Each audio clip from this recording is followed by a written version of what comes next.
D'accord. Selon lui, les véhicules de police en France devraient-ils avoir des blocs cellules à l'arrière comme aux États-Unis? Oui. Oui.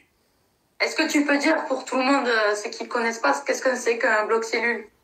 Alors, toutes les voitures aux États-Unis, bon, déjà, je suis obligé d'expliquer le pourquoi du comment à la base.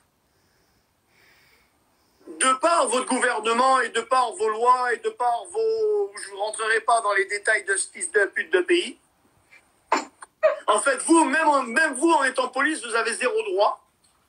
Donc, malheureusement, mes collègues de police et autres dans les forces spéciales, vous n'avez pas de droit. Si vous arrêtez quelqu'un, vous lui faites mal, on va vous claquer. Si vous sortez votre arme, on va vous claquer. Si vous dépensez une cartouche, on va vous claquer.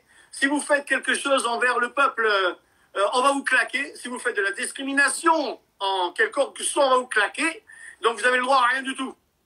Vous êtes là pour faire joli, vous faire cracher dessus, et c'est très difficile de faire régler l'ordre dans ces conditions-là. Donc j'en reviens à dire que vous n'êtes pas craint, malheureusement. Aux États-Unis, le policier, il est 1 par véhicule, des fois deux par véhicule.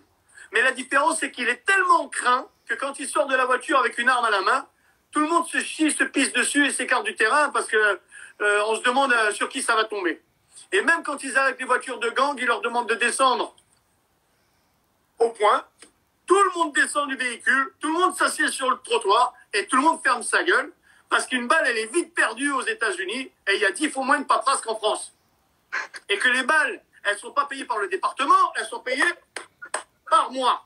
Le flingue, il n'est pas du département, le flingue, il est à moi. Donc, comme la police est crainte aux États-Unis, les gens, ils font pas les mêmes erreurs de cracher sur la police et tout ça parce qu'il va arriver une marave. Tu te souviens ce que je t'avais dit au resto? Je t'avais dit, ouais, ici, vous avez de la chance, les flics, vous êtes respectés. Et tu m'as dit, non, Lalou, on n'est pas respectés, mais on a peur de nous. Et c'est vrai, c'est exactement ça. Bon, l'uniforme quand même est beau, ce qu'on fait, tout ça, c'est beau.